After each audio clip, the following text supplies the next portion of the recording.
those opening remarks, I want to do a wholesale invitation instead of going individual, that it is an opportunity for us as a party to once again engage in this area of party primaries. As you are aware, the Constitution of Kenya provides that every individual has the right to participate in an elective process.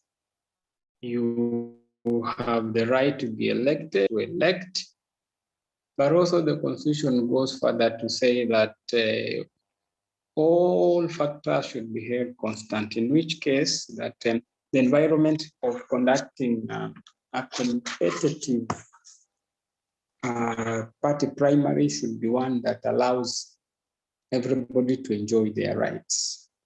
And that is why we are here as members of Narc Kenya this afternoon to learn further from the discussion we had on the elections and nomination rules and procedures. Today, we are having a session on the fundamentals of conducting a transparent and inclusive party primary. So members who have already logged in, I think it's important to say karibuni sana. Let us enjoy this session. Let us wish to raise, so that then when council is done, it will be good for us to have that conversation. Karibuni sana, and let's enjoy this session. Council Lynn, it's always a pleasure having you. And it Thanks, Tabu. Thank you for those introductory remarks. Thanks, Tracy, for hosting us today, and Center for Multi-Party Democracy. Members of Narc Kenya, hamjambo. Great. So this Asante Masi, thank you so much. You saved my afternoon. So yes, this afternoon we are going to talk about party primaries and nominations. This is not a new conversation. We've had the issue around nomination rules not too long ago. Last year we looked at the party primaries bill. So now today we are going to take a slightly different tangent and angle. Tracy, kindly share the presentation with everyone. Today we are, thank you. Today we are going to look at what are the party primary rules? What does the law say about party primaries as of today? And then to wind up, we're going to look at the bill that is before Parliament, before Senate. We discussed the bill before it went to Senate. We discussed the bill before it was even gazetted or prepared. So now we are going to look at what finally made its way to the Senate. And that's interesting because what we discussed may look like it was even more than what has found its way into the National Assembly, not the National Assembly, but Senate. So that's how we're going to discuss it today.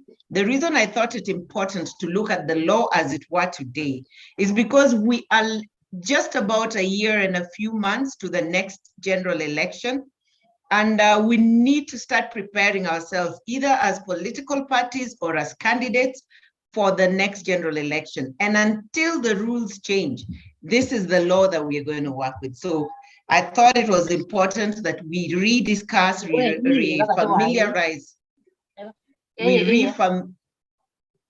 familiarize ourselves with the law as it is today, so that if party primaries were called, we are ready in all spheres. The other thing is the bill that is pending before Senate has been proposed by Senator Mwaura. We all know Senator Mwaura has challenges and issues with his political sponsoring party. So even the fate of our bill lies in the hands of his sponsoring party, and it might just not see the light of day. So it is important that we discuss today the law as it were, the law under which we may have to approach the next party primaries. So karibuni sana. I hope I will not take too long so that we can have a lot of time for discussions. So the current legal environment that dictates party primaries, so to speak, the fundamental law would be the Constitution of Kenya. And in the Constitution of Kenya, that is where we find the foundation for representation of the people of Kenya. That's where we find the executive spelled out. Who is the president? Who is the deputy president? How does it govern? What are his powers? That's where we find the devolved government spoken about. That's where we find the institution called the governor of counties. That's where we find the National Assembly and the Senate. So that is the foundation, the foundational law under which we operate. You'll find that the Constitution talks about the IBC under Chapter 7, which is representation of the people. It talks about the IBC, the powers of the IBC. It mandates the IBC to conduct and supervise elections. And actually, it actually mandates it to do a lot more things, like also one of its powers is conducting nominations, observing, overseeing, making rules around free, fair, credible party nominations. So the Constitution is the foundation of all the electoral processes that we have in Kenya, because it is from there that we draw the authority to even make statute around some of these issues. Then the Elections Act is another pertinent document. It actually regulates party primaries to a large extent. And it is actually the document that IBC, political parties, and even individuals will look at when they're trying to prepare for elections, when they're thinking of what can I do, where can I go, it is all in the Elections Act. So the Elections Act is also a very crucial document. Then the other document that probably we need to pay attention to is the Political Parties Act, because in the Political Parties Act, we find references to when may a political party be deregistered.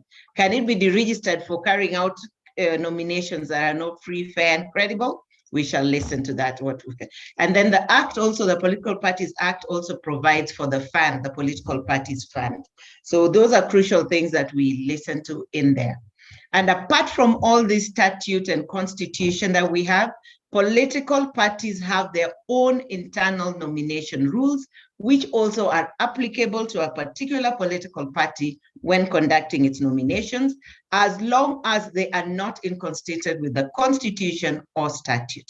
So nomination rules also apply. So let us quickly look at the first document, which is the Elections Act. I will not dwell on the Constitution because I think constitutional provisions are known. We know the offices that are available for grabs. Once in a while, I'll be making reference to the proposed amendments in the Constitutional Amendment Act, just so that we can compare and are alive to the fact that should the referendum pass, then this might have changed. So yes, the Elections Act. Now, the first thing it talks about is that any prospective aspirant, candidate, or otherwise must meet the eligibility criteria. We know the eligibility criteria for most of the positions are set out in the Constitution. For instance, for the governor, for the president, they are all there in the Constitution. And then there are certain provisions also for the MP, the senator, and the county assembly member in the Constitution. I just wanted to highlight, and I probably highlighted this the other day as well, that going forward in the next election, MPs and MCAs must also have degrees. In the last elections, they only needed a post-secondary certificate of education, a post-secondary certificate, yes, or certificate. So it means a diploma or something. But now it is required that they must have a degree. So those who want to buy, mujipange na hizo degrees ikuwe ready. It will be a necessity. Then when it comes to nomination rules, and this is something we discussed the other day, all political parties are required to have nomination rules in place. And once you have your nomination rules in place, please remember that 6 months before the nomination of candidates, not before the election, but before the nomination of candidates. This translates to about 9 months to the next general election, because the cutout for nominations is 90 days, 3 months to the elections. So 6 + 3 makes 9 months. So considering that the elections might be in August next year, that cutout might be December of this year. So are our nomination rules in place? Are we ready to submit them in December? Are our members happy with them? Have we taken them for validation with our members? Those are questions now for internal democracy that we need to be asking ourselves as a political party. But we must remember that by December of this year, we might be requested to submit our party nomination rules, and they should be ready, validated, and agreed to by party members. Once you submit your nomination rules, there's a moratorium of 90 days within which a party cannot amend those rules. This is supposed to give certainty to your processes so that within those 90 days you can't amend. And upon the commission receiving your nomination rules, they look at them and give a certificate of compliance. And if they are not compliant to the law or statute or constitution, you'll be required to amend them within 14 days. Now, people keep asking, I thought we give this to the political parties and not the IBC. The political parties, the Registrar of Political Parties is actually an offshoot of the commission. It was a department in the commission, it's an offshoot of the commission. So they work in tandem and hand in hand.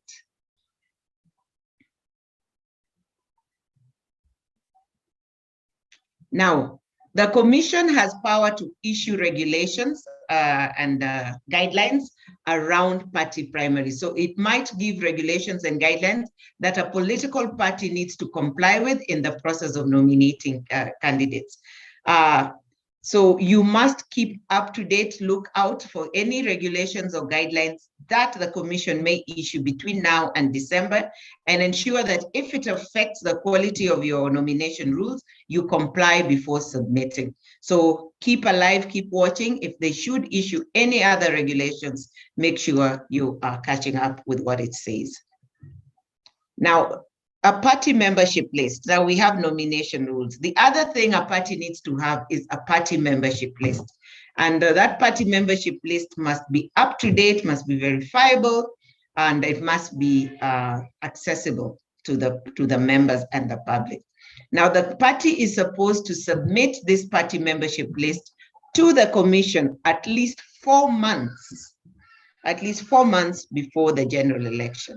So that means that you must be ready with this around April, May, June, July, August. Yeah, around end of April, early May, you need to be ready with your party membership list.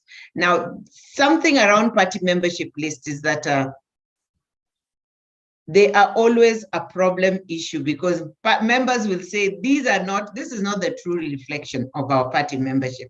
But the problem with this is actually that it is only when I decide to vie as a candidate, which might be, I don't know, in December or January next year, that I start recruiting people. Or it is only when I hear ya kwamba nominations zimeitwa, that's when I start recruiting new members, because I need people to come and vote for me.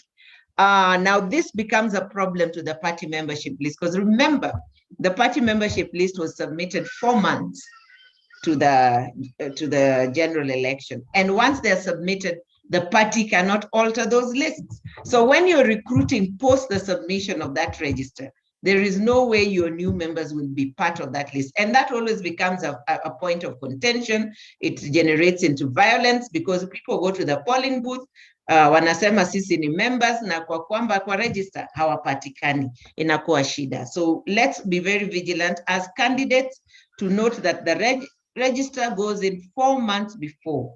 Kwa hivyo ukitaka kurecruit watu, the time is now. Once saizi, manake beyond that, you will be recruiting in vain. So if you want to recruit, start recruiting now. If you wait, it will be too late. And the party needs the money. So please recruit, walipe pesa, chama ipate pesa.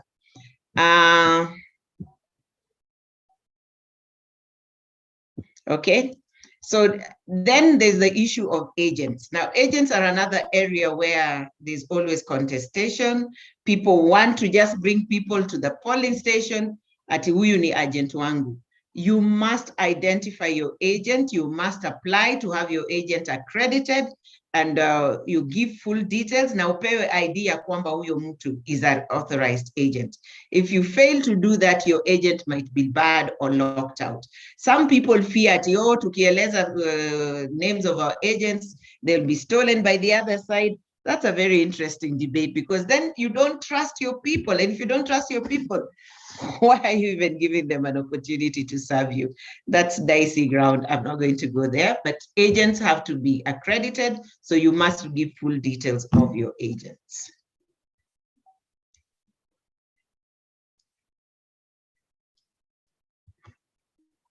Now, the commission will only recognize as candidates people who have been given the nomination certificates by the political party.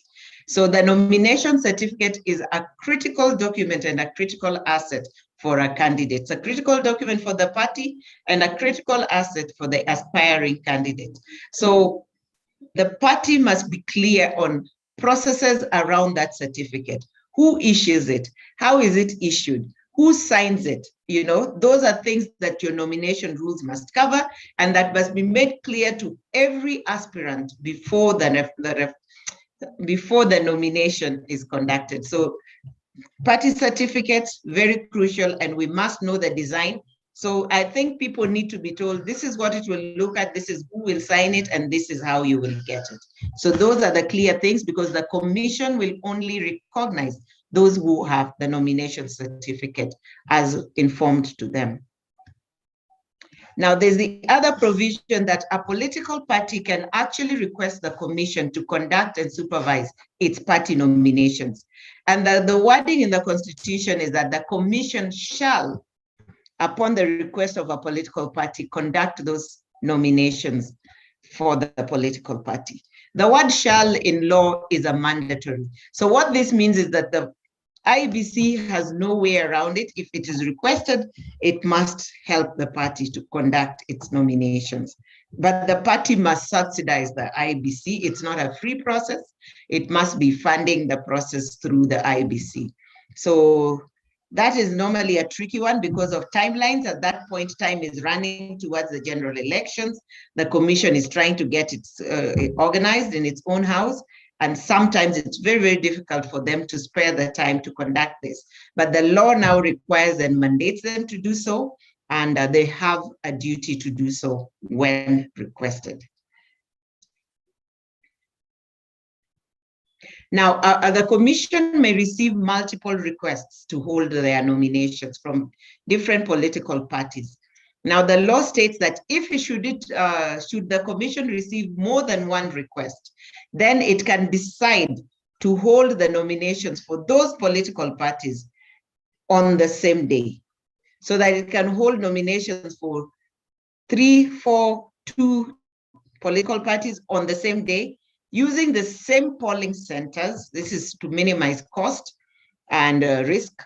And then the only requirement is that each political party shall have its own polling streams, but we will use the same polling center, the same day, and conduct nominations.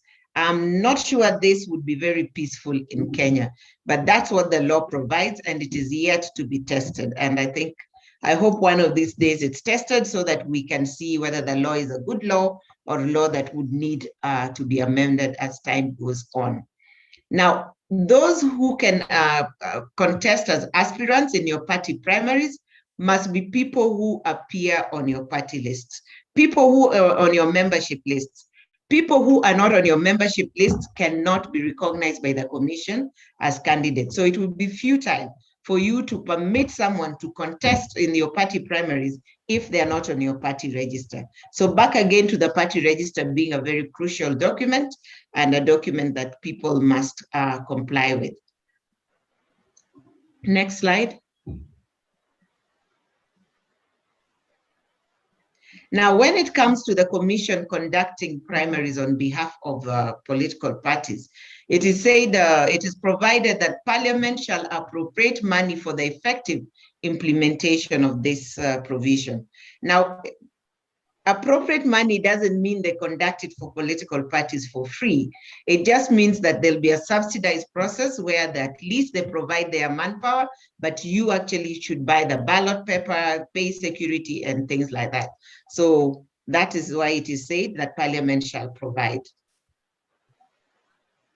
Now, it is also provided that every political party shall notify the Commission of the name of the person authorized to sign the nomination certificates, and shall also deposit their specimen signature so that all those details are with the Commission, so that when people are bringing their returns, when people are bringing their certificates to register their candidature, the Commission can verify. There have been several cases of fake certificates, of unauthorized people signing certificates. So this is a crucial part of the law because it protects the candidate and it protects the political party from some people just running away with positions that they have not been credited. And definitely because there's a signature and it's verifiable, it is a certificate that's made in writing.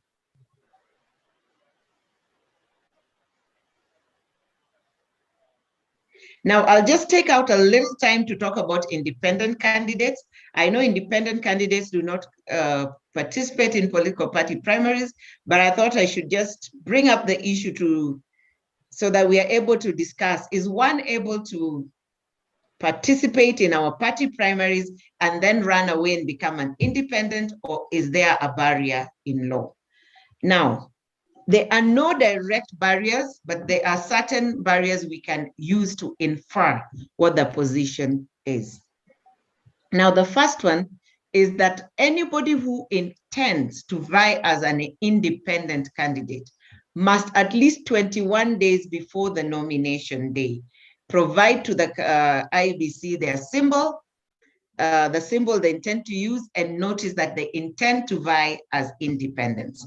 Now, 21 days before nomination days. Nomination day cutout is 90 days to the general election.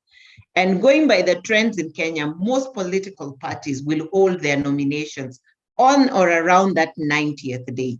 They will never hold them 6 months in advance or stuff like that. So what therefore this means is that if an independent ought to register his intention to vie as an independent 21 days to that nomination day, then they are barred from vying as vying in political party primaries and then turning around to be independent because of the 21-day barrier. So that is one indication. The second indication is that they ought not to have been on the register or a member of any other political party as at 3 months to the general election. Next slide, please. So 3 months to the next general election, therefore, means,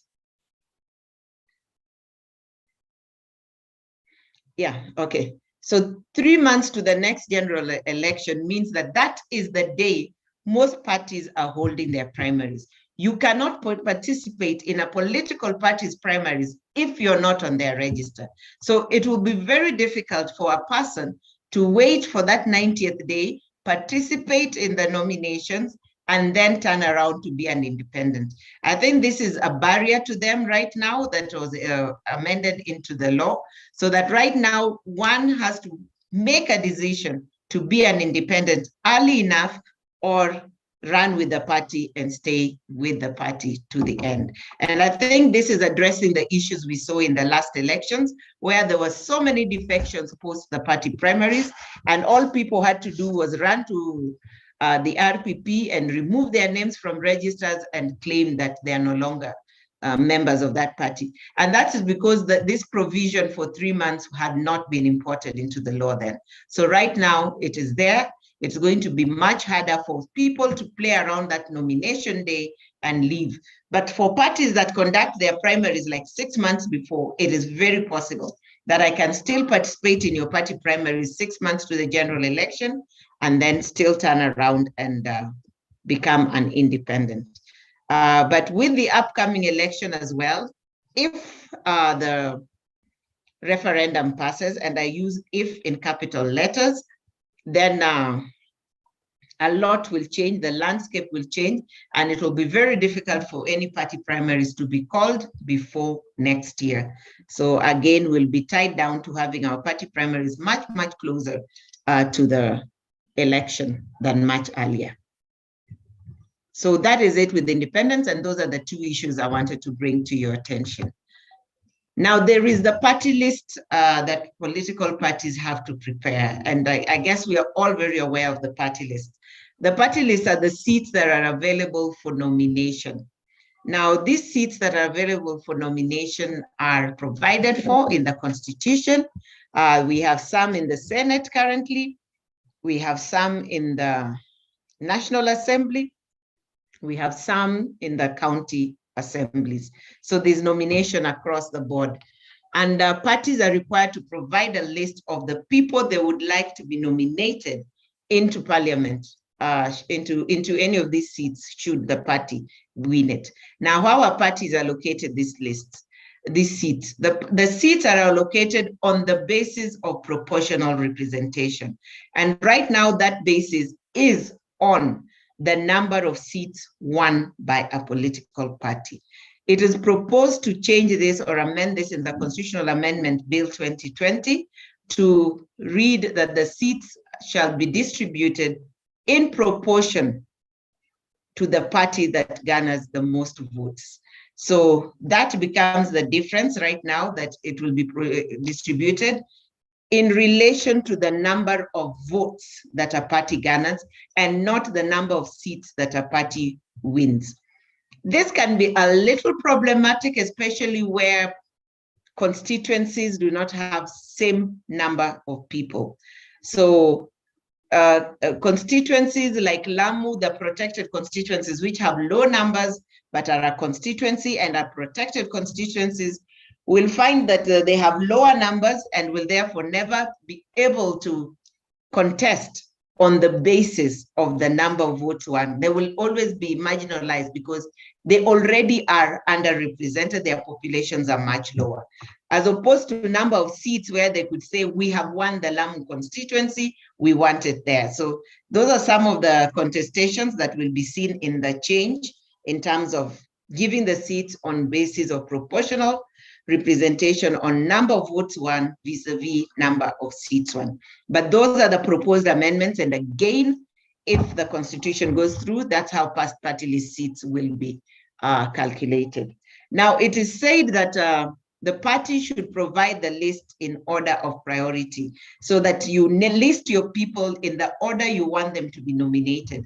The number 1 on your list should be having highest priority as opposed to the number 10 on your list, which will have the lowest priority. And this has always been an issue when it comes to allocation of seats. And IBC has always been hard pressed to explain to us how they allocate seats.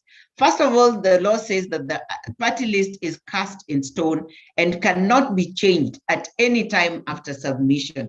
But we've seen party lists being changed at the IBC. And if you ask, no one gives you a very clear answer. They will just tell you, this is the list on our website. Just go to the website, that's a list. But you can see that the list has been altered and changed from the one you saw the day before and the other, but no one listens. So that is a challenge. Secondly, there is the issue of you find that the person you listed as your number 1 priority is overlooked, and the number 2 is overlooked, number 3 is the one being picked. And then when you try to understand, it becomes very difficult how they decided the priority, because they say they're looking at things like regional balance, they're looking at gender balance, they're trying to include youth, they're trying to include PWDs, minorities, and the marginalized, which is all very well. But what gives them the right to give that number 1, say number 1 on Narc Kenya list is a PWD. So they give it to Narc Kenya so that the number 1 on say ANC list, who is also a PWD, is now overlooked. How do they decide to give it to Narc Kenya and not to ANC? Those are issues that are still very opaque. No one wants to respond to those issues. I think these are issues that need to be discussed because it's a thorny, sticky area. It keeps coming up every election. And political parties should actually position themselves to have a conversation with IEBC around this issue. And I think the Political Parties Liaison Committee is a very good avenue to use for this. And these conversations should start now, not even when they call party nominations. They should start now so that parties understand and know what criteria do they use to even, do they ballot? Do they just go by whatever? Or do they go by party strength so that they first give the strongest party as they keep going down? We've got to understand this scenario and why people are not given positions in the order of priority that a party picked them. I would very well understand if number one on Narc Kenya list was a Luo and number one on ANC list was a Luo, and you're saying we can't nominate two Luos. But again, that is also a fallacy. We've seen people from one region being nominated in the past. So again, that's a fallacy. There's just opacity around the process. There must be some hanky-panky going on, and it is up to political parties to safeguard this space for their party list members. So going forward, I think these are conversations we need to have. It would be nice if these conversations can be had throughout from now till the elections, after the elections, and before gazetting of the party list seat members. And I think it is important that even before the IEBC gazettes the list of people they have now elected under party list, they should discuss them with political parties and come to consensus before they give out the list. Because sometimes the person being nominated for your party is not very representative of what you wanted. And you can actually argue out a case for your number one being taken and not your number three. So I think it would be important for these discussions to be held with IEBC at the appropriate time, but I would say from now continuously, so that it's a continuous engagement and they know koreda juu ya hiyo maneno. So that's it. And then, yeah, so that's it about party list. And then next slide. Now, the party list that is submitted is valid for the term of that parliament. So once you submit it in 2022, it will be in place until 2027. It will not be changed. It stays static. As we say, that is the law.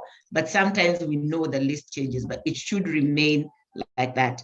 Anybody who is included in a party list must appear on your party membership register as at the day of being nominated. If they're not there, they do not qualify. So again, the party register stands as a very crucial document in terms of safeguarding rights of your party members, candidates, and aspirants. Anybody who is nominated as a candidate, who succeeds in your party primaries and is going to be a candidate in the general election cannot be in the party list. Anybody who is a candidate cannot be in the party list. This marginalizes those who stand as candidates from nomination.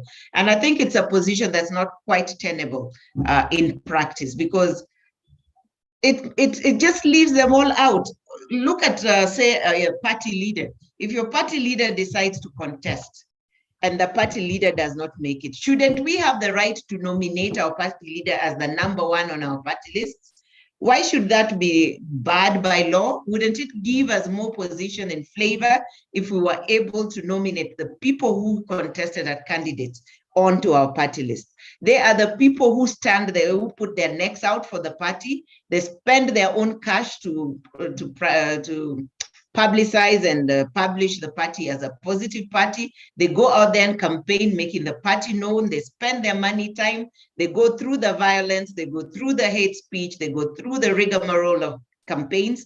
And then they do not get any reward. They stay in what I normally say, they are sent to the Nyika. They are sent to the desert to sit there. While people who just sat back and supposedly supported the party make their way to the party list and get.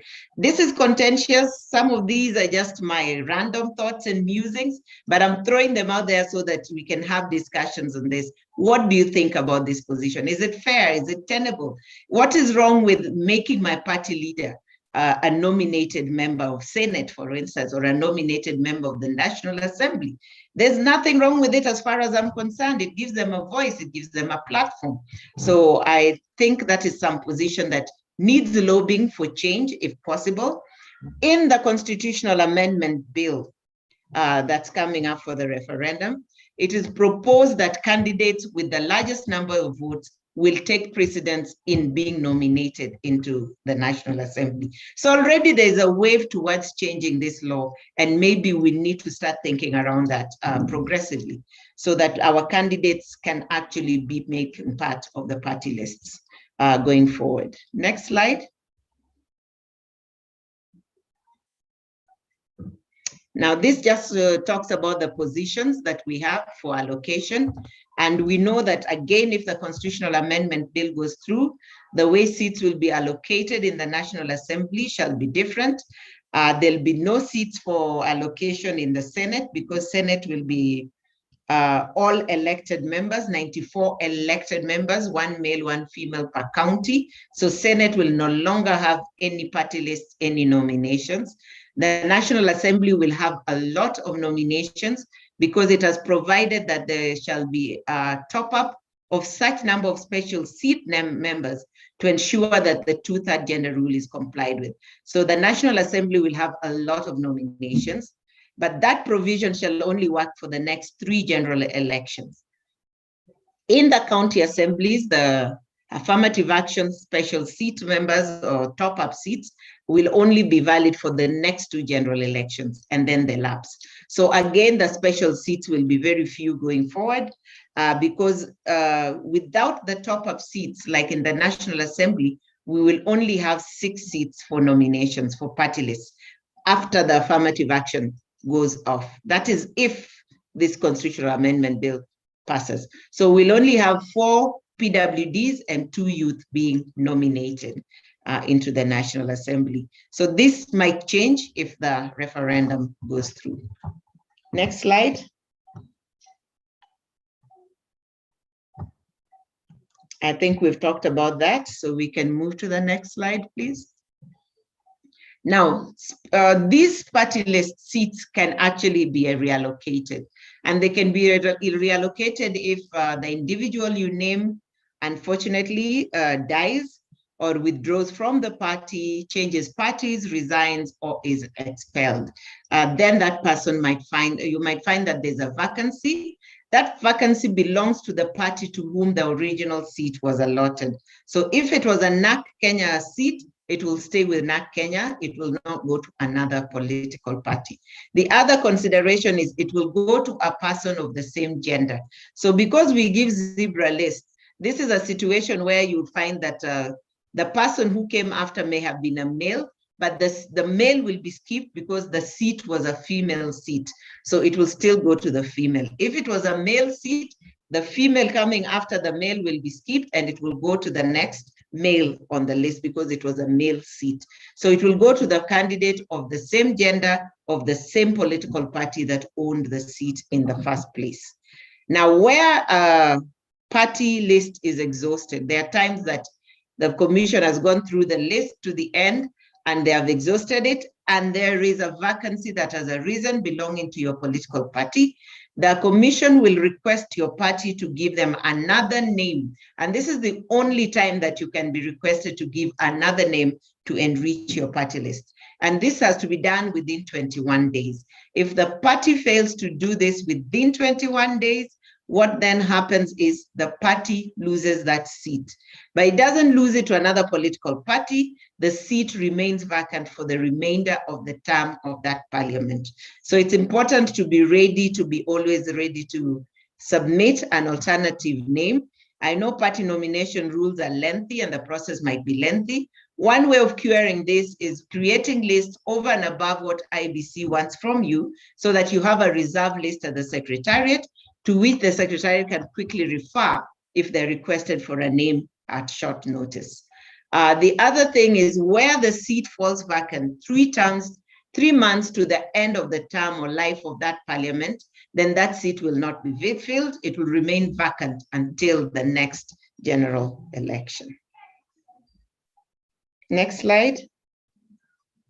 Settlement of disputes. Now, the other thing that is provided around nominations is the issue of settlement of disputes. We all know that where there's a contest, there'll be a dispute. Kwanza in politics, hakuna mtu yenye hushindwa. You just say, nilinyang'anywa, si kushindwa. So kushindwa is not there, it does not exist. So what happens is then we must think around disputes. There will be disputes. We are going to have contestation post the nominations. So the law provides for disputes, and they provide and recognize three main entities that can handle disputes. These three main entities are the Internal Dispute Resolution Body. The Internal Dispute Resolution Body belongs to the political party itself. Then we have the Political Parties Tribunal, and then we have the IEBC. Now, definitely it doesn't mention the High Court and the Court of Appeal, but it recognizes that from the Political Parties Tribunal, one has a right of appeal to the High Court, and from the High Court, one can still appeal further to the Court of Appeal. So the court jurisdiction is also still recognized, and the Political Parties Tribunal is actually an entity within. So this provision is most of the provision state, or most of the internal party party nomination rules provide that an aspirant who wants to access justice post nominations must first start at the Internal Dispute Resolution Body. Now, the Internal Dispute Resolution Bodies are very slow, and they actually take sometimes 30 days, sometimes more than that, in just trying to resolve disputes. I'm not saying they don't work. They work very hard. I've appeared before them. They work extremely hard, but they are overwhelmed by the numbers. They're overwhelmed by the timelines. Everybody wants a result yesterday, not today, because the longer I spend at the tribunal, the less time I'm spending on the ground campaigning. So people really want the IDRBs to work, and to work well. But the only problem is most IDRBs are centralized in Nairobi, and this makes it very hard to access them for those coming from Mashinani. Imagine coming from Lamu or Kilifi or God knows where, it's really far. So Garissa or Mandera, it's really far. Or even Turkana. So it is important, it's important that we try as political parties to decentralize our IDRBs. And this is just a suggestion. This will actually decongest the center, make people access better justice in a faster manner, and still be on the ground to campaign even as they access justice. So those are things we have to consider going forward. The Political Parties Dispute Tribunal is a tribunal within the judiciary. It's a tribunal set up with a broad jurisdiction and mandate, but one of its mandates is disputes arising out of party primaries. So party primaries issues can actually be taken to the Political Parties Dispute Tribunal in time. Now, most people think that these tribunals only exist around nomination time. The Political Parties Dispute Tribunal exists and continues to exist. It can be accessed throughout the 5-year period. They exist, they are there, they're a full-time commission, and people should be able to approach them to determine their rights, even if you're having a dispute with your political party, or you're having a dispute with another party. As a political party, you're having a dispute with another party, or as coalition partners, you're not able to agree anymore, you can approach this tribunal for redress. But somehow it's very underutilized outside the election periods, and they actually sit back and rest. But during elections, I must say this tribunal tries to work very, very hard. They sit up to midnight, they sit on weekends, they try and deliver justice, but it's overwhelming. And this is probably, again, another tribunal that we need to decentralize and have one in every court station. I do not see why that cannot be done. We have enough lawyers in the country to man those tribunals. So I think this is something that should be done. Or even sitting hand in hand with the tribunal, we can consider finding a way of making that tribunal larger. The other thing that is provided for is the IEBC. Now, the IEBC can also listen to election disputes. And the beauty of the IEBC as an election dispute tribunal, converting itself to a tribunal, is that it is mandated by law to complete its hearings within 10 days. To complete its hearings within 10 days. That's magic. because every person who has tried to access electoral justice will know that it takes time. The wheels of justice grind so slow. This tribunal will hear your matter timelessly, will give you a decision within 10 days. That's amazing. And this is a tribunal we need to take advantage of because it exists and it is there to render justice. So I think this is something we need to be aware of and approach it, especially for election code of conduct disputes. Those are things that are very, very easy for the IBC to deal with. They have dealt with them in the past. They've dealt with issues of defacing election materials, of defaming, of hate speech. They've dealt with all those issues. They even dealt with the issue coming from Bungoma of the two governors who had an altercation and where gunshots were fired. So it is a very good tribunal. It sits, it hears, it gives quick turnaround judgments. The only thing is that the Constitutional Amendment Bill proposes to take away this power from the IBC. So again, if that bill goes through, that provision will not be there. IBC will no longer have the power to give electoral justice to its members through a tribunal. So that is it with the settling of disputes. It would be nice to hear the party's view on decentralizing the IDRBs and things like that when we get to plenary. Next slide.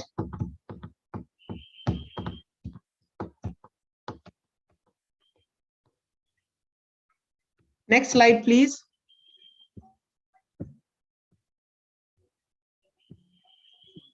Okay, I think I've lost her.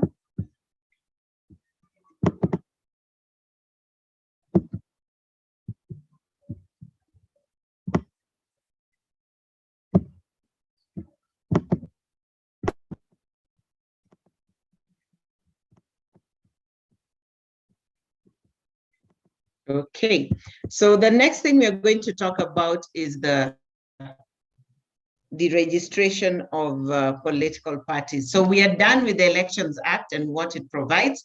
And now we are going to talk about the Political Parties Act and what it provides. And all I wanted to bring to your attention around the registrations of parties, of political parties, is the fact that failing to promote free and fair nomination of candidates and failing to adhere to the law relating to nomination of candidates is a ground for the registration of a political party. That's very serious. It just means that the need to promote, the need to hold free, fair, credible, verifiable party primaries is very up there. Because if it can lead to the deregistration, it's not suspension, it's not sanction, it is deregistration. The party ceases to exist. You are no more. You can't even purport to field candidates. Your candidates who sat on your row will lose their seats. Look at that. That's like elevating the issue of free, fair, credible party primaries to an all-new high. So please be aware of this as a political party. Please try and give your members a free, fair, credible party primary. The fact that this provision has never been brought into play doesn't mean that it cannot be brought into play anytime. So please play by the rules. Please give your people a fair party primary so that you do not run the risk of being deregistered. And the next slide, we'll deal with the Political Parties Fund. Now, when we come to the Political Parties Fund, we all know about the fund and we know how it is allotted to various political parties. It's given to parties on the strength of their performance in the last general election and the number of seats that the party won. So this has been the case. Now, what I wanted to bring to your attention around the Political Parties Fund when you get it is that not less than 30% of the money allocated to a political party, not less. You can spend more than 30%, but you must spend at least 30% in promoting the representation in parliament and county assemblies of women, youth, PWDs, ethnic, and other minorities. This is a requirement of law that political parties so far are not meeting, even though their returns speak to them meeting it. But I think this is something that also shows how important it is to abide by free, fair, credible primaries. The money is there. If it is not spent, again, it can be a ground for deregistration because you fail to comply with the law. It also provides in the political parties fund that a political party that fails to achieve this will not get the next funding until they can show that they have altered that and they're doing this. But I must say at this point that compliance is very low. Supervision is also very low. Investigation is very low. So the RPP is also sleeping on its on duty, because these are things that it will be very easy for them to monitor, but they are failing the Kenyan special interest groups by failing to ensure that this law is adhered to. Next slide.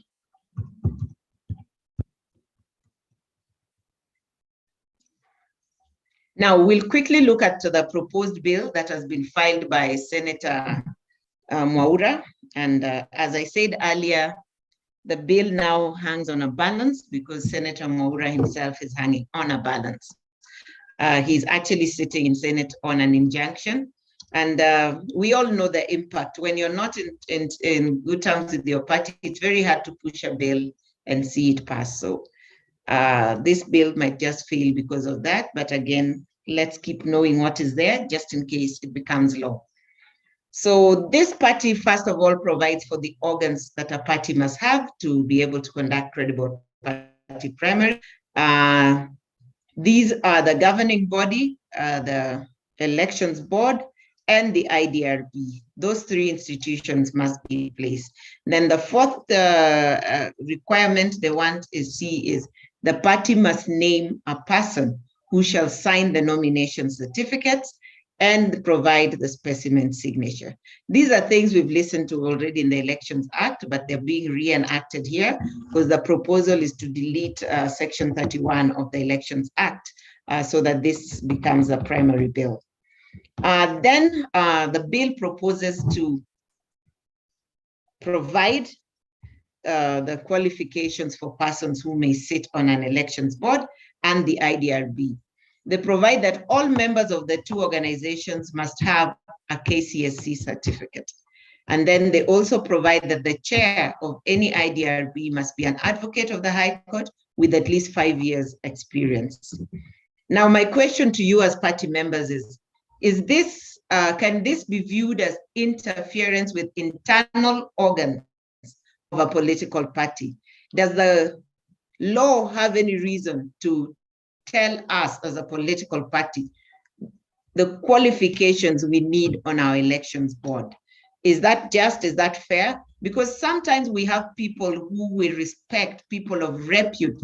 Maybe they're elders, maybe they're church leaders. They've been members of the party for long. They've probably been members of the elections board for time immemorial, but they've never had a KCSC certificate. Is it just and fair for the law to mandate who sits on an internal organ of a political party? I'd like to hear your views at the end of this. Yes. Then when it comes to conduct of party primaries, the bill proposes that a political party will, in its own party nomination and party constitution, provide the type of primary or primaries that they can hold. And there are several types. You might want, a party can provide for several different types so that you don't tie yourselves and lock yourselves out from the opportunity of holding certain kinds of party primaries. So you can have voting by delegates, you can have voting by universal suffrage, you can have voting in by regions only. I mean, you can decide how you want to carry out your voting, and you provide for it in your nomination rules. The bill talks about two main kinds of party primaries, the competitive and the non-competitive.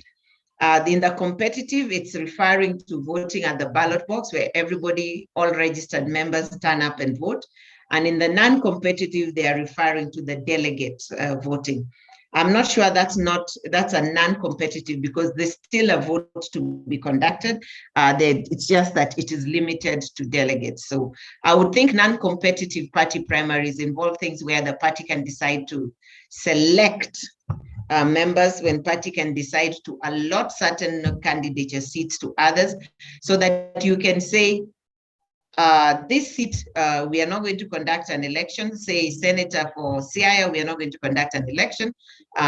or primary, because X who is there has done a brilliant job and we want him to do it, and he has no time because he's engaged in national duty for the party. That's a selection, that's non-competitive.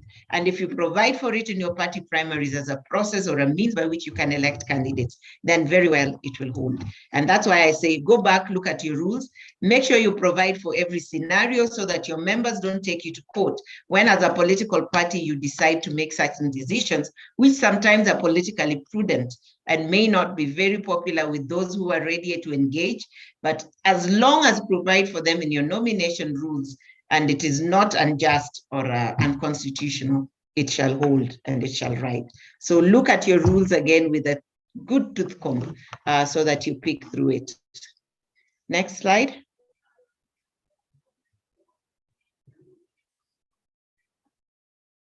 Now, interesting point here.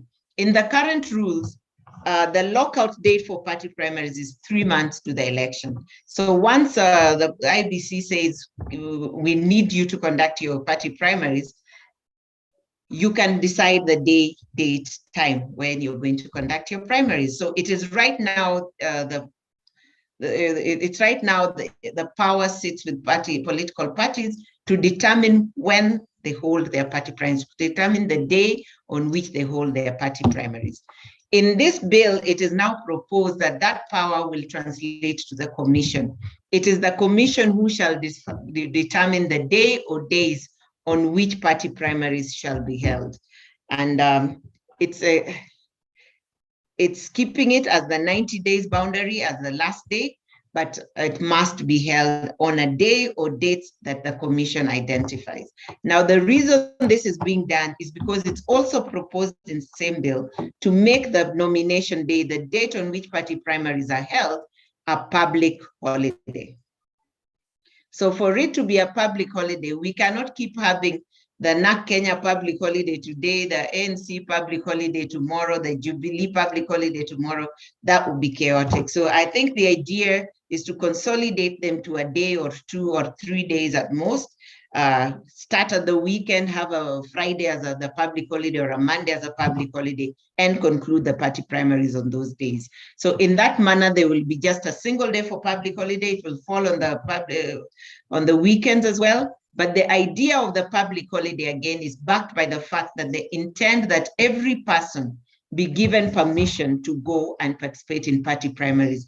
They want to elevate party primaries to a national issue and not just a political party issue, so that people take more interest. Right now, the turnout at party primaries is very low.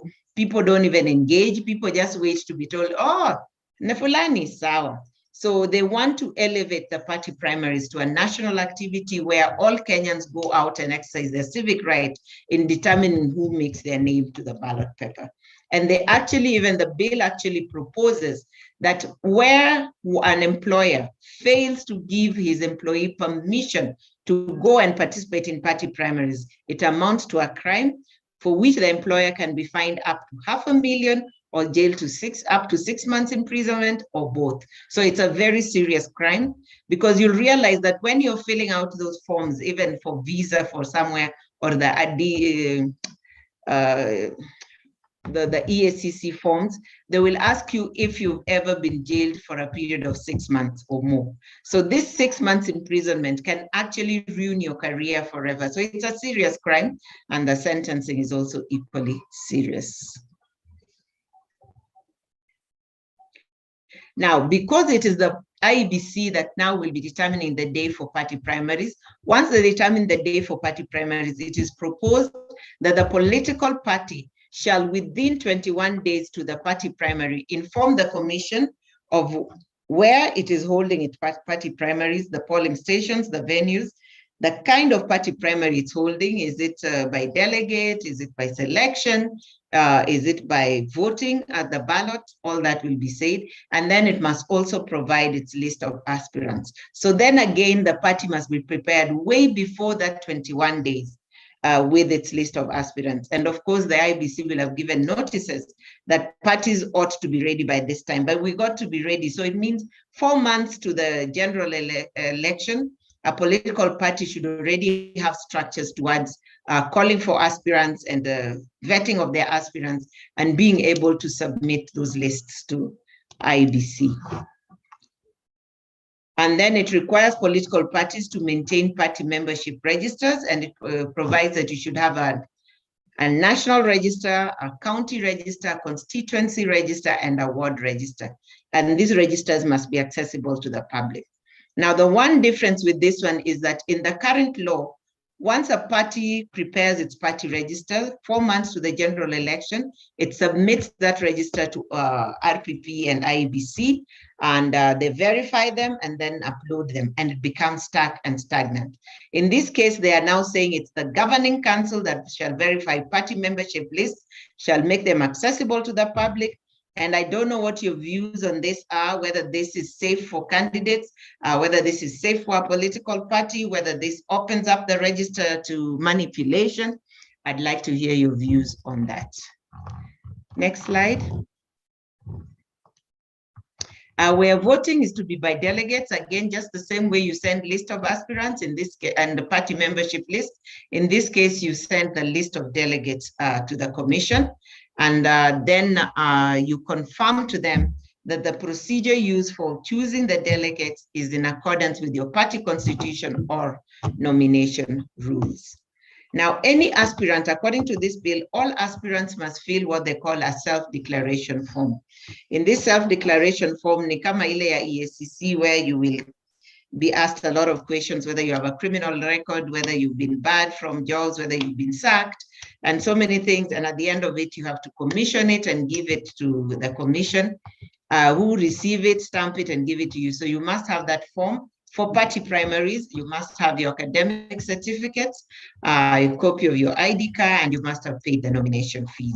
So that's the proposal, that those are the documents to attach when you want to take part in party primaries. And I think that's the law even now to a large extent. Now, this provision is the basic minimum in terms of the criteria. A political party can decide to expand this criteria beyond just the self-declaration form, the academic certificates, ID card, because it is your party. You can decide you want somebody who's been active, you want somebody who's been a member for so many years, you want somebody who belongs to a certain class of membership. So this is where now the party can expand the law in its nomination rules to provide larger than this. The only thing I would ask is that the law be amended to further read that, provided that a political party may set other such terms and conditions, because I can see a member going to court. I can see a member going to court and saying, you've asked me for a party membership certificate, yet it is not one of the things that the law requires, that what you're asking for is illegal and unknown to law, and the court upholds it. That opens a political party to a lot of mischief and abuse. So the proviso should be put into this law, amended to expand the criteria. Now, the election boards, once we have the aspirants applying, the election board of the party will vet the applicants and prepare the list of aspirants, which they forward to the governing council, and the governing council forwards to the commission. As we said earlier, you must forward this list of aspirants to the commission at least 21 days before the general election. 21 days before the nomination dates, about 3 months, 3 weeks to the general election. And once you forward this within 7 days, the IEBC should publish that list. Now, for disputes, the bill provides that proposes that all disputes initiate at the IDRB, so there's no right of going straight to IEBC. The bill is proposing all disputes initiate at IDRB within 3 days of the result. Now, 2 things here. The 3 days may not be possible considering where some candidates come from or some aspirants come from. The distances are far, the terrain is harsh, the transport communication systems are not so good. They have to collect the information and data before coming to the IDRB. So the 3 days might be a little tight, but that's what is being proposed. Your views on that are welcome. And then the other thing is what I raised earlier. Should we then decentralize the IDRBs?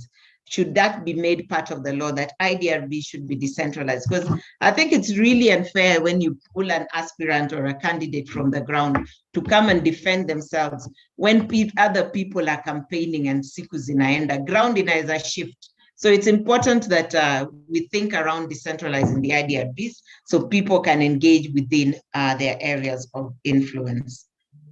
And then it provides the disputes to be had and determined within 30 days. Those 30 days, again, might be a little too long. If the election is held 3 months to the general election, and the candidates list must be submitted 2 months to the general election, it becomes very tricky, because if this tribunal is going to hear the matter in 30 days, it's going to conclude it, and by the time it concludes it, the party has already submitted its party list, its candidature list to the IEBC. So that becomes difficult. But I'm sure they are seeing that they could solve that by the last proposal there, where it is provided that a political party shall not submit any names to the IEBC while a matter is under dispute. I see a problem, I foresee a problem with this provision. As long as there's a dispute, they are saying that the party should not have a candidate for that position that is being disputed. This is dangerous, because what's going to happen is, one, somebody might just mischievously decide to file a dispute against another so that there is a engagement delay and your name doesn't go. It can be totally mischievous. And then the other candidate from another political party can actually sponsor a dispute against you, your party member, so that the dispute degenerates from the IDRB to the political parties tribunal, to the High Court, to the Court of Appeal. And we know that cases have been in the Court of Appeal not concluded as elections are taking place. So what is going to happen here if we cannot submit a name? Are we disenfranchising a party from presenting a candidate just because a dispute has been filed? What will happen when the 60 days deadline is up, when the election day is coming, the dispute is being had? Will the political party be able to submit a name? Will the election stop? No. So what will happen is the political party will be disenfranchised. And I can very cheekily sponsor people to make sure my opponents all have disputes, and then I'm declared the winner unopposed. It can happen. So really, I think this, maybe it was supposed to cure the mischief of cases being in court or delaying, but it does not answer to the problem. I think the answer would be in timelines for concluding disputes, but not in barring a political party from presenting a name to the commission as a candidate. That is disenfranchising parties from having candidates at the election. Very dangerous provision that can be used against others. So I'd like to hear your views. Those are my personal views. Next slide. Offenses. Now this bill, you realized when I presented about the current law, I didn't talk about any offenses. And that is because there are no offenses relating to party primaries, direct offenses related to party primaries right now. The offenses in the Election Code of Conduct and in the Elections Act relate to the general election only. Now, this bill proposes offenses, and there are divergent schools of thought on this. There's the school of thought that says party primaries are an internal party process, and you cannot criminalize our activities that are internal party processes. Any dispute should go to internal dispute resolution and should not be made criminal. That's one school of thought. And they say that this would amount to interfering with party activities. Some would even say it would amount like coming to our AGM and saying there's a crime. So I don't know, this is something that has been raised. Then there's the other school of thought that says it would be nice to have offenses so that things like violence, hate speech, and others are dealt with. But those things like violence, hate speech are all dealt with in the political party's code of conduct and the electoral code of conduct. So I don't know how to weigh this. I'd like to hear your views on the offenses when we get to plenary.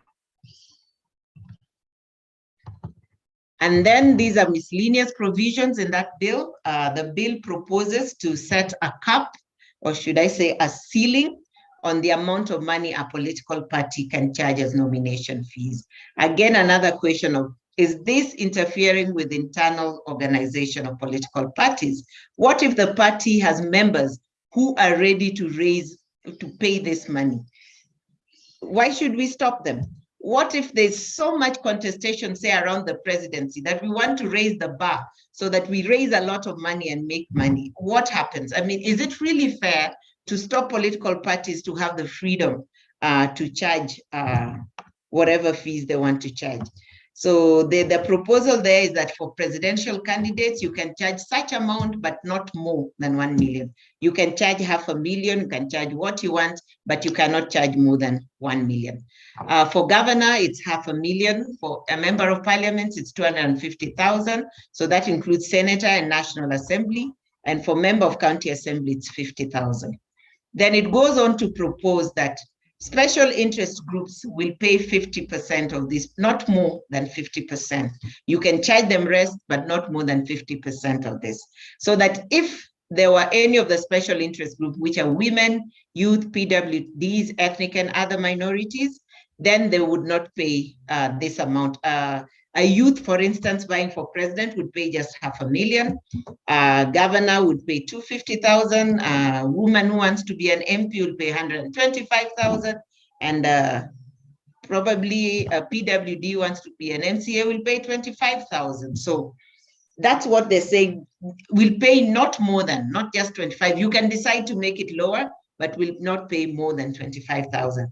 Again, this is something you need to ask yourselves as political parties, whether this is a position that should be generalized across the board, or should be a case-by-case basis with people coming up to see whether this works or this does not work. So again, I'd like to hear your views on that. The party shall announce the nomination fees at least 14 days before the party primary, so people are aware. But I think it should even be more than 14 days, because remember, the party is supposed to provide its list of aspirants at least 21 days to the nomination day. So there's no way you're going to announce a nomination fee 14 days to, and people applied way before, so that you're able to give the list of aspirants. So I think there's a problem in the drafting there. The days will have to be reconciled to make sense. Aspirants are given the right to appoint agents, and that is in tandem with the current law as well. And then it provides that the commission may outsource civic education and accredit institutions to conduct party primaries. That just means it can embrace help so that people can assist it in its given mandate. Then it talks about affirmative action and the need for parties to think about setting up policies that promote affirmative action. And it also provides that a party may replace the name of a candidate on its list as long as the deadline, the 60-day deadline for submission, has not passed. After the 60-day deadline, the commission verifies, and 45 days to the general election, it publishes the list and proceeds to prepare ballot papers. Thereafter, it becomes very problematic when they have to change names on the lists. It becomes very time-bound to ensure the ballot papers come to the ground in time. And that's why some of these timelines are in place. So last slide, ladies and gentlemen, that is the overview of the current law on party primaries and nominations, the proposed bill that is waiting, and trying to put a little injections into the constitutional amendment bill that is going in for referendum. So I'd like to hear your views, whether the current legal regime would work for you more than the proposals in the party primaries bill, or you're happy with the new bill, and how we should engage going forward. Thank you very much for listening to me. I'm now ready to take any interventions and to listen to you. Over to you, Tabu. Thank you very much, Council, for that presentation. I believe that our members have listened, and they are ready to raise certain concerns. I have seen a few chats already posted, but I think I've called upon the members to ask those questions. However, before they ask, I just want your reaction to the following. In terms of the law dictating who to sit in the organ of the party, especially for the National Election Board, matters of education, isn't that a violation of Article 10, Article 2B of the Constitution of Kenya at 2010? If you may allow me just to read what it says in the National Values and Principles of Governance, 2B says that the national values and principles of governance include, I will leave out A but B, human dignity, equality, social justice, inclusiveness, equality, human rights, non-discrimination, and protection of the marginalized. If I did not go to school and somebody is demanding for a certificate, am I not being discriminated against? And now that those who didn't go to school are fewer than those who have gone to school, am I not marginalized? And therefore, why should I be forced to suffer that? Two, Article 2 of the Constitution of Kenya, Article 2 that says supremacy of this Constitution. No person may, says any law, including customary law, that is inconsistent with this Constitution is void to the extent of the inconsistency, and any act of omission in contravention of this Constitution is invalid. This Mwaura proposal, from where I see it, is any law and already is inconsistent. So, is it dead on arrival, or what are we talking about? Having said that, I now want to welcome members to ask one or two other questions, and then you respond to that, Council. I've seen Agnes, you had posted something. Just ask that question, Agnes. The rest, you can raise hands if you don't go to the chat. Agnes, are you there? Hi, I'm here. Yes, can you ask your question? Yes, thank you. So there is something the speaker said about disenfranchisement, and to that end, how a political aspirant from a particular political party can be called by opponents from another political party. So I just wanted to know, insofar as this party primary goes, and she'd thrown the question to us, is it disenfranchisement? And to that end, does it breach fundamental principles of constitutionalism insofar as Chapter 7 of the Constitution is concerned? That's my question. Okay, thank you, Agnes.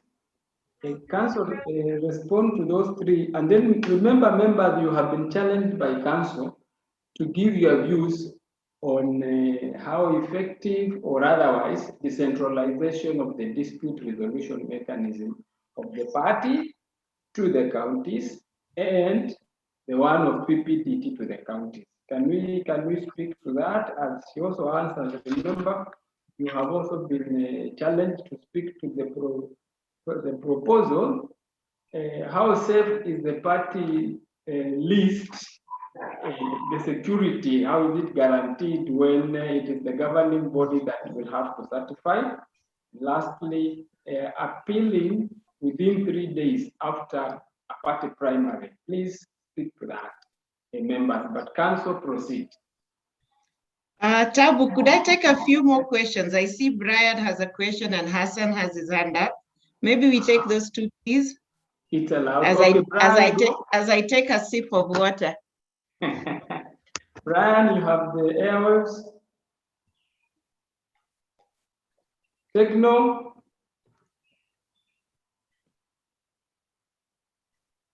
Hello? Yes, please. Can you hear me? I had a question. There is this proposal they are talking about that to top up parliament, they are going to take the best woman loser in the general elections. I have not understood that provision well.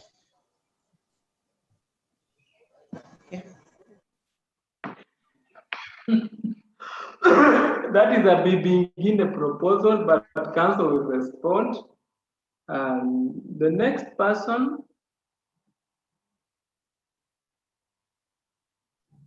Hello, thank you. I want to appreciate the speaker for a wonderful presentation. I just only have two questions. One, you mentioned about party list names to be submitted in order of priority.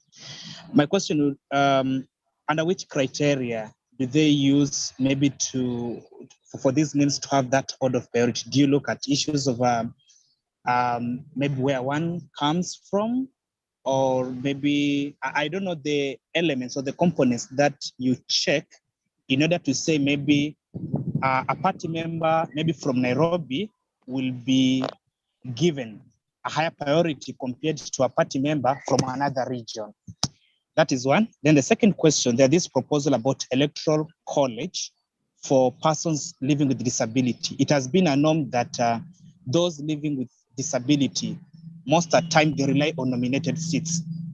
So I don't know whether if council, I don't know what's your input regarding to if the register of political parties can form a college whereby these persons with disability, they can also contest and get elected just like any other regular person outside there who is also contesting for different positions. Thank you.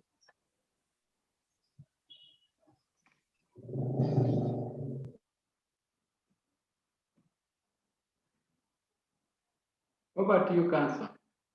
Thank you. Thank you, everyone. Thank you for those questions, interjection. Let me start from the bottom. Let me start with Hassan, Hassan's issues. Thank you, Hassan, for your questions.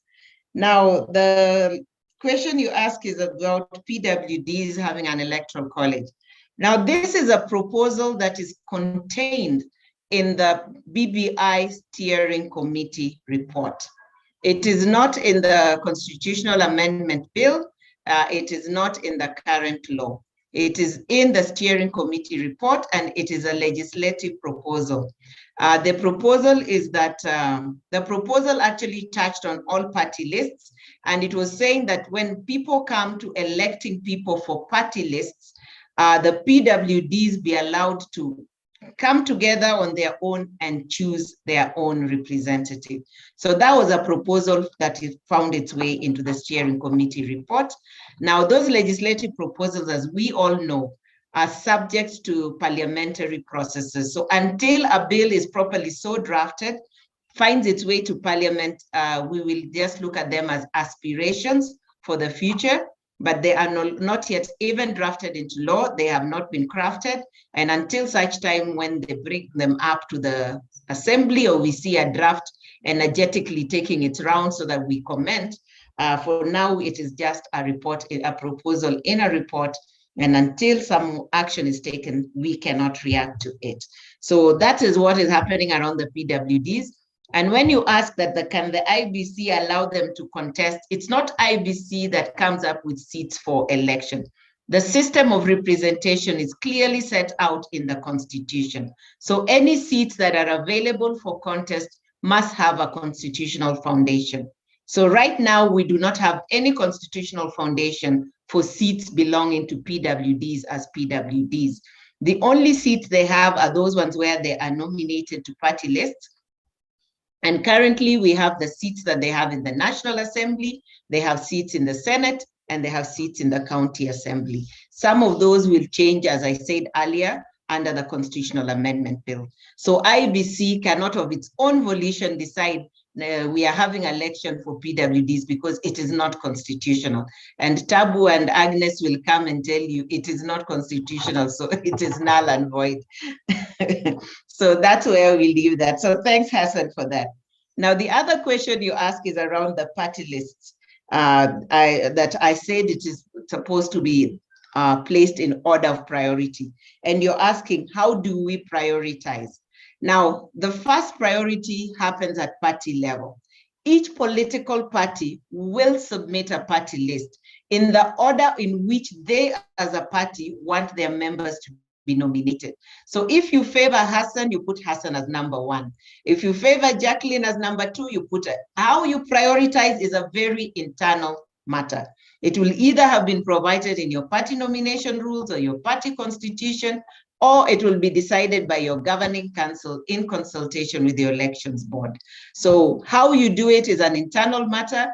You come up with your list and your order of priority of how you want your members to be allocated seats in the assembly, should you garner enough seats to have party lists nominations, appointments. Now, on the other side, there's the other priority that is undertaken by IEBC. Now, it is IEBC that has a broad range of issues that it considers. It considers ethnic orientation, it considers region, it considers gender, it considers whether you're a minority, it considers whether you're a youth, whether you're disabled. It considers all those factors because they are supposed to, in the end, come up with an inclusive list. So they must make sure that they have not just picked women only, because that will be unfair to the men. They must make sure that they do not pick people, say, from the coast region only. That will be unfair. So they must make sure that the list is as inclusive and as representative of the nation and the people as possible. Now, in so doing, they are at times forced to skip your number one. The number one on the Narc Kenya list can actually be skipped because this number one is from the same region as somebody we have already nominated from another political party. And that's why I was saying, what is opaque around the process right now is how they decide to pick number one for that party and not our party. And to be honest, and I think Tabu will tell you this because they engage, there is a lot of there's a lot of negotiation that goes on soon after the election for saying, Musiniache, Aki Musiniache, make sure you take me, leave the other one. There's a lot of negotiation and whatever, which is illegal. And that's what I'm saying is, let us try as political parties to engage on these issues with the IEBC way before the general elections and try and import some level of transparency into that process. Let us have a defined matrix of how they are going to choose members so that I do not feel bad that I was number one on my Narc Kenya list na nikaachwa. I think it's important that these conversations engage. And I even say that just before they gazette the list, because once they are gazetted, it becomes a court process. We can't challenge it. If they are gazetted as elected members of parliament under the party list, for me to challenge your election, it has to be an election petition.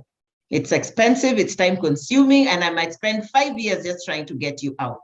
So I was proposing that political parties request IEBC to bring the list that they propose to gazette to political parties to understand, negotiate, and agree to before it's gazetted. Because sometimes as a political party, you just see the names gazetted. You are even shocked that the person you thought would be named has been left out. In Ashtua, and it's very unfair, and it can cause a lot of rift and even breakup in political parties because they might blame the secretariat, they might blame the party leader, but yet it is IEBC. So these party lists are a problem. Political parties, let us engage, let us use the liaison committee to try and resolve these issues. So yes, that is one. Now the top-up seats going to the candidate who wins the highest. Brian, this is an issue that is proposed in the constitutional amendment bill. It is not the current law, but it is in the bill that is probably going to go towards a referendum.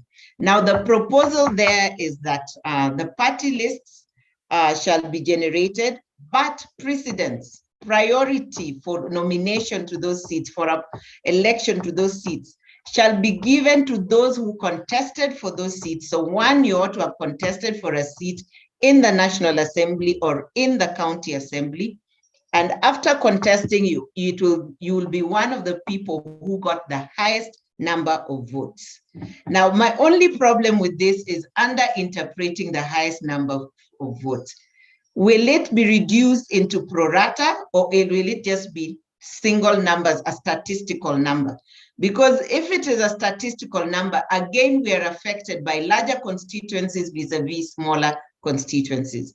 If you come from a constituency as small as mine, where we, I think, just 60,000 voters, and I'm contesting against my sister from North Rift, where there are 140,000 in a constituency, clearly she is much, much more likely to have more votes than me just because of the numbers of registered voters. So hopefully it will be pro rata. They will do a ratio to say I got 76% of the votes in my country, in my constituency, and you got 40%. That will be fair. But just using numbers as it were will be an unfair allocation of seats. And again, we'll be moving towards a scenario where certain regions with more people per constituency are being favored for ascending to the assembly. So that is how it is going to happen. Those are the proposals, but the actual working of the greater number of seats is yet to be totally explained to us. Agnes and Tabu, you both talk about unconstitutionality of certain provisions in the party primaries bill, and I agree. I totally agree with you, Tabu. You have done a proper reading of Article 10 of the Act, and Article 10(2)(b) is very, very clear actually on the values we as a Kenyan people uphold. And one of those values is non-discrimination, it's equality, it's equity, it's social justice. And I think it is wrong to try and legislate internal organs of an institution. It is wrong to tell you who can sit as your party leader. I mean, if I want X for my party leader, let me have X. So even if we want a dropout for our election board because we see he has shown that he or she can do it, I think the party should be allowed. I think this is where you kill a fly with a hammer. It's over legislating for the people. And I think we got to be very careful around some of these things, because once we agree, it becomes the law and we are stuck with it. And it becomes very difficult to move backwards in trying to undo the law. You can just see how we were told in 2010, just sign up to this constitution, tutabadilisha. Ona sasa, where we are. It's very hard. So don't allow bad law ati mtabadilisha. Kata sasa hivi. Referenda soma vizuri. Usirudi kuniambia Roslyn hukusema. So yes. And then Agnes talks about disenfranchisement. Yes, I believe parties are going to be disenfranchised if we are not allowed to submit a name just because there's a dispute. Hapo iko shida kubwa. Thank you, Tabu. I think I've responded to everyone. Thank you, Council. Members, you have the floor again to raise any concerns or seek any clarification. We still have some 15 minutes to 4 o'clock. Maybe, Tabu, if they don't have questions, I can just quickly talk about what's next in the referendum. Kindly proceed. Okay. Now, referendum process we were told the train has left, or was it a bus? It's a train. The train has left. The train has left the station. Okay, so the train. Okay, so let me just go back to what has transpired. Now, the process we have been going through up to now is a process of asking ourselves, do we need a referendum? Should we hold a referendum? So what happens is, first of all, if there's somebody who wants to amend the constitution, they have to draft the bill and then submit the bill to IEBC with 1 million signatures. That was done. So once the 1 million signatures are in, IEBC just sends it on to the counties, county assemblies, requiring the county assemblies to look at it. Now, the place where a referendum request can be stopped at that point is at the county assemblies, because if not more than half of the counties approve it, it is failed and the process stalls. So the county assemblies are the one institution that have the power to stall a referendum, to stop it in its tracks.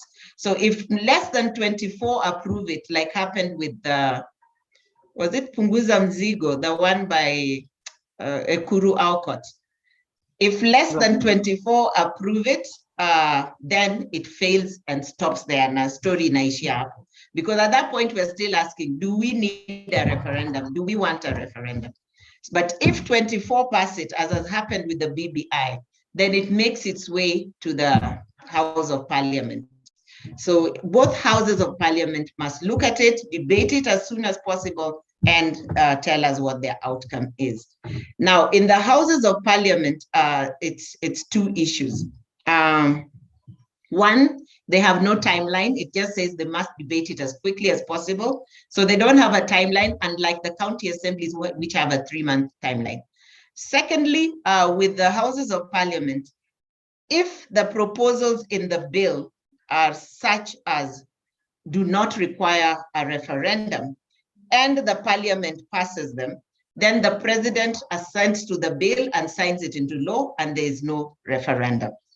But if there are referendum issues, and the referendum issues are articulated in Article 2551, and these include issues like sovereignty of the government, increasing the term of the president, interfering with the Bill of Rights, interfering with the independence of commissions, interfering with the functions of Parliament. So those are some of the things that would require a referendum. If any of the proposals touch on that, and as they do now, because we have proposals touching on the Bill of Rights, the right to privacy.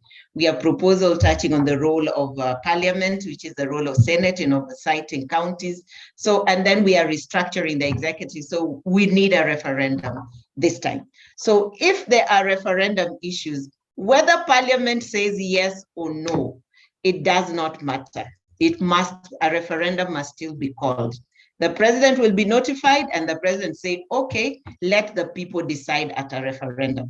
So what we were doing right now, up to where we are, I'm told Senate will sit tomorrow to discuss the bill, was asking ourselves, do we need a referendum? And I think the answer has now said, yes, we are going to have a referendum. So the next stage is set. And the next stage is where now the bill will be sent to the president, and the president will alert IBC that the people want a referendum. Go ahead and hold a referendum within 90 days. So IBC, on receiving that, is supposed to look at the bill and come up with the question or questions that will go to the referendum. So we can have a single question, or we can have a multi-question referendum. And that is a power given to the IBC in the Elections Act. If you go to the Elections Act, you'll find that, where it is IBC that will draft the question or questions. But after drafting that question, it takes it back to the National Assembly. So the National Assembly will have a second bite at this cherry, where they are now going to debate how the referendum will take place. We are now done with whether we need a referendum. The next stage is how the referendum will take place. So the National Assembly will be looking at that question or questions and deciding whether that's the format they want to use. They will be able to amend it. They'll be able to draft new questions or to draft a single question. So I'm sure we are going to see a very heated debate brought back to the National Assembly to determine how the referendum will occur. And it's a very crucial question for Kenyans today, because there are parts of those proposals that may be good. There are parts of those proposals that are definitely dead on arrival. So I think the next stage is a very crucial stage, especially the stage of lobbying Parliament and lobbying IBC around the question or questions to be put in the referendum, because that will determine the way forward for Kenya as a country. So that is the crucial step we are going to. Once the question is looked at by Parliament, they send it back to IBC, who must then gazette it. And once they gazette it, they also gazette the date of the referendum. Kenyans go to a vote. The vote requires that at least 50% of the voters in at least half of the counties participate, and then it wins by a simple majority. So that's the threshold for the referendum succeeding. A simple majority, as long as the turnout has 50% of the voters in at least half of the counties. That's the threshold. So that's where we are headed. Be alive, be alert to the question forming process. Let us engage and let us actively protect our rights as Kenyan citizens. I hope that explains it. Thank you very much. Thank you very much, Council, for that highlight. And I think there were questions lingering in the members' minds, and the conversation is going to continue. Allow me to raise the following for your response and guidance. Number one, we are alive to the fact that 31 county assemblies debated the wrong bill. And this, therefore, has been a question to many of us. So if out of the 43 that passed the bill, 41 passed the wrong bill, how valid is this entire process, knowing too well that one, we're discussing the wrong document? Number two, we have several cases that are in court. Some of these cases have spoken. Some orders have already been given with regard to what should not happen, where we are, what follows. Number three, we are in May, and the law as it is today, when you do your countdown, and remembering too well that the 70 seats have to be delineated and be in existence at least 1 year before a general election. Do we still have hope that Bibi Guinea will be an issue for us moving forward? Kindly provide the election council.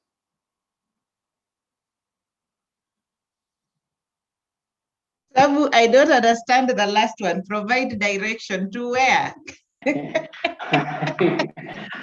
Council have raised matters. One, regarding the 31 assemblies that debated the wrong document. Those ones I will do. It's your last question that I'm asking. You are paid direction, provide direction with regard to begin and the countdown to August 9th of 2022 when we are having elections. Will we stand for the 70 seats that are creating a lot of problems? Watu wanasema Wakikuyu wanachukua 40 seats, the rest of Kenya inachukua 30 seats. Wengine tunaona ni hate speech, lakini wananchi wanasema what is the way forward? All right, let me start.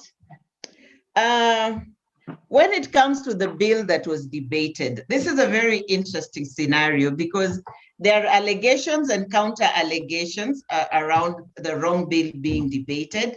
The speakers of the assemblies have considered the issue and they have decided that that the differences were not material to the content of the bill and that the differences were merely grammatical and semantics.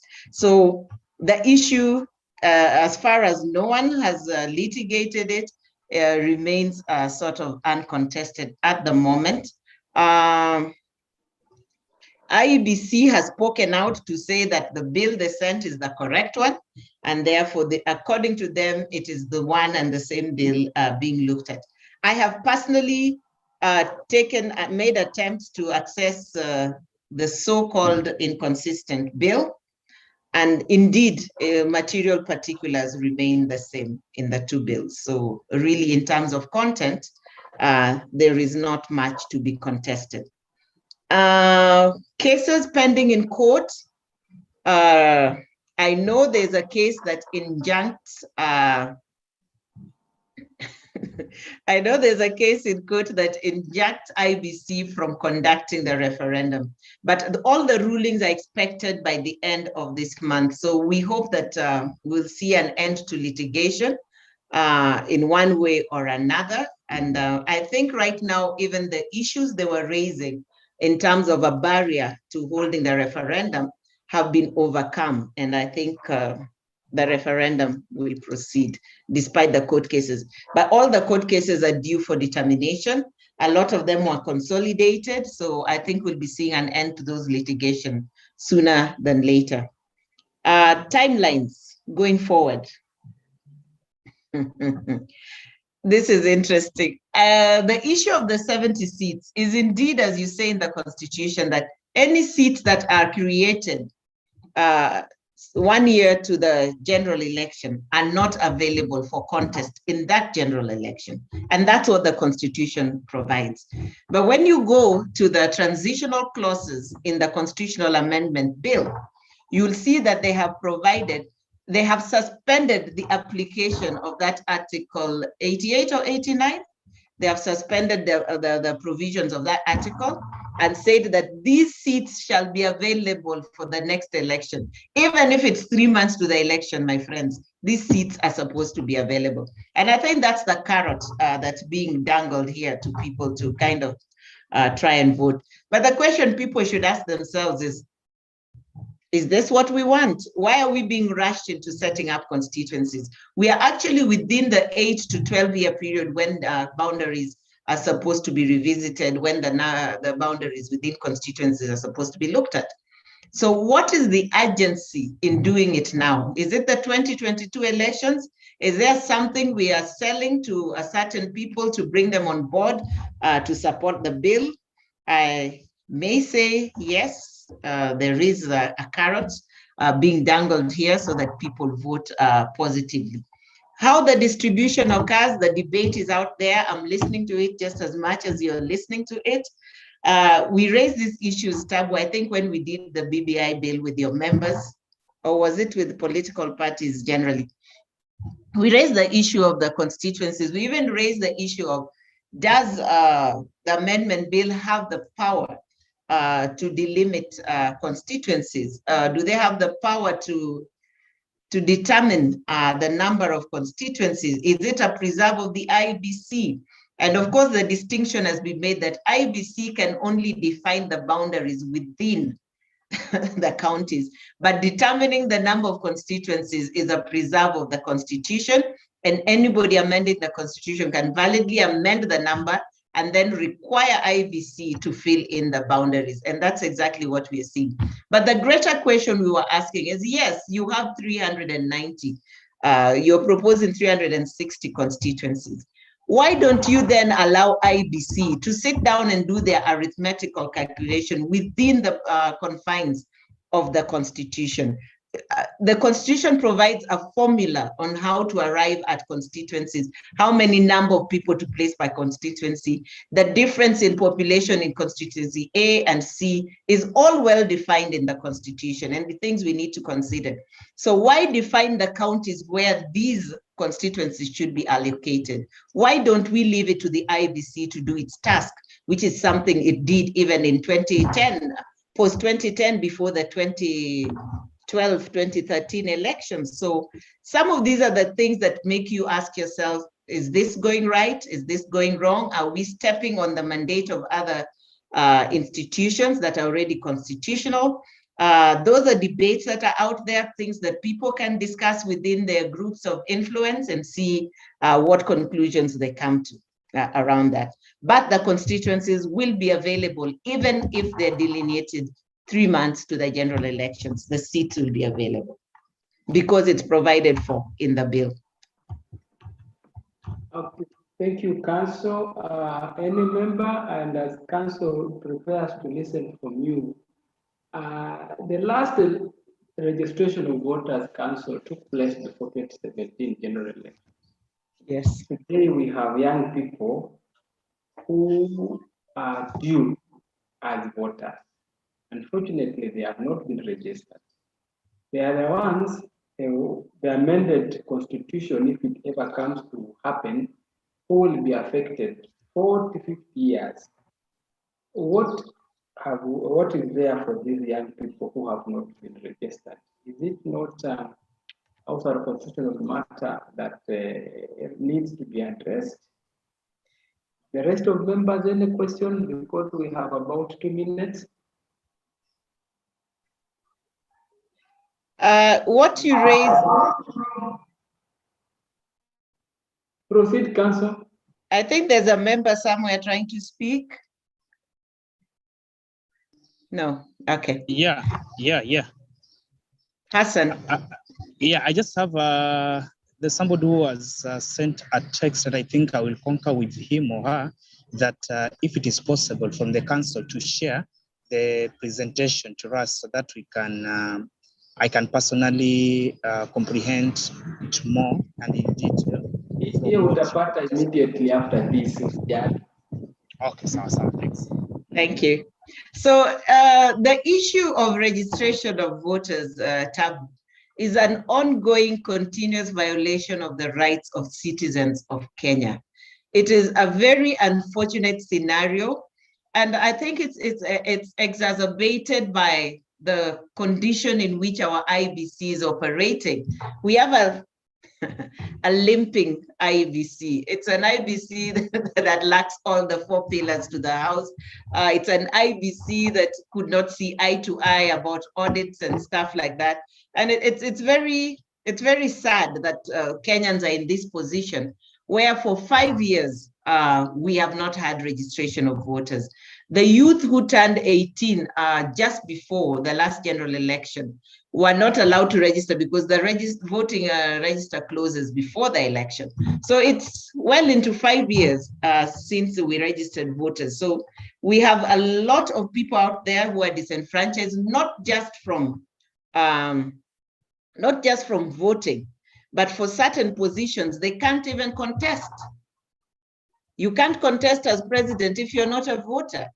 And the youth can very well be presidents. They have a right to complain. I think it's really, really sad what the IBC is doing. It's a violation of the law. If you look at Article 88 of the Constitution, the mandate, number 1 mandate of the IBC is to carry out continuous registration of voters. Continuous, and that's a constitutional mandate. So I think even we are lax. We ought to have litigated this matter and had some issues wherever. And I think this is where we, even as Kenyans, our social audit of the performance of people we give authority to is lacking to great extent. This is where we should have called out the IBC and said these are people who then are not delivering on their mandate. Their number one mandate under Article 88, which gives the mandate of the commission, is continuous registration of voters. It's really sad that this is not happening. It's really sad that no one is taking it up. It's really sad that these people continue to earn a salary even when there are 3 people and we know they're not full house. I think there's so much in the IBC that we can talk about. We are 1 year to the elections. And Tabu, you know now that we don't have an elections operation plan from IBC. The other time we had an EOP dating 2015 to 2017. It was a 3-year election operation plan. Right now, 1 year to the election, there's no election operation plan. How are we going to conduct these elections? What are we expecting even as political parties?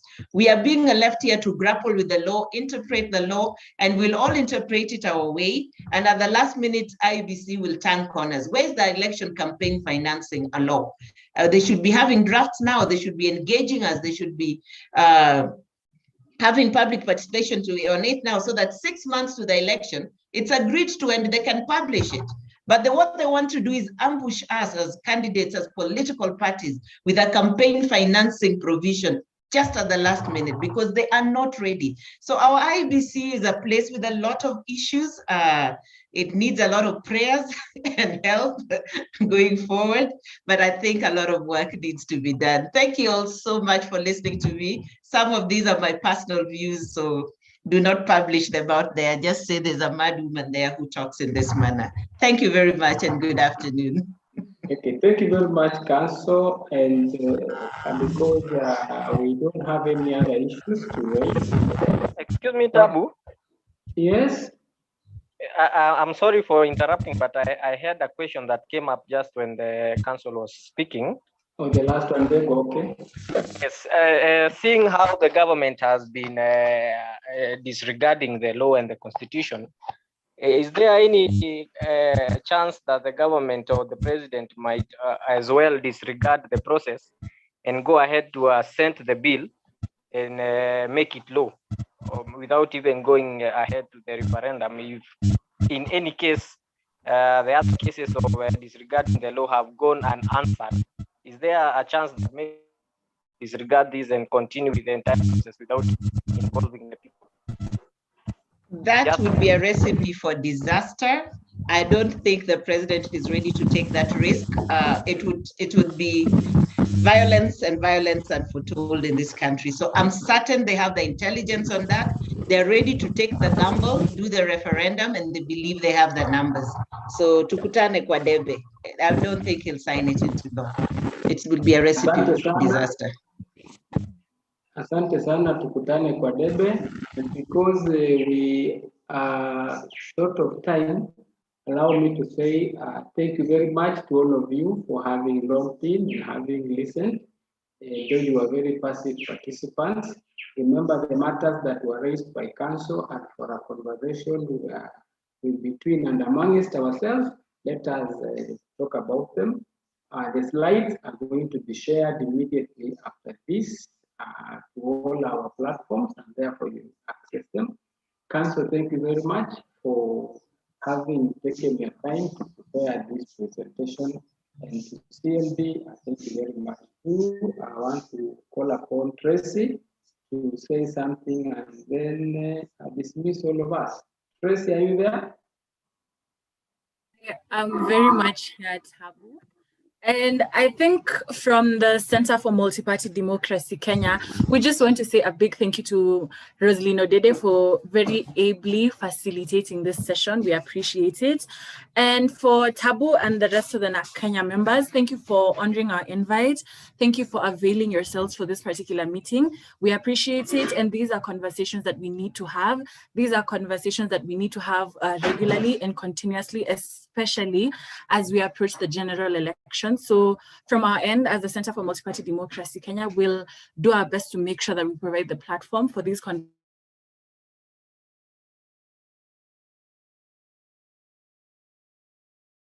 We have lost Tracy.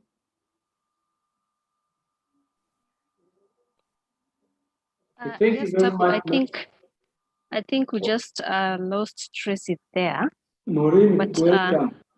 Thank you so much, and apologies that I wasn't here when you started the meeting, but I've been following keenly, and I'm happy for the contributions that have been made today. And just to say thank you so much, Council, for always being here to enlighten, our political parties on the various legislations that they need to adhere to, even as we move towards the 2022 general elections. And for NAC Kenya, Tabu, thank you so much for availing us with your members in the shortest notice possible.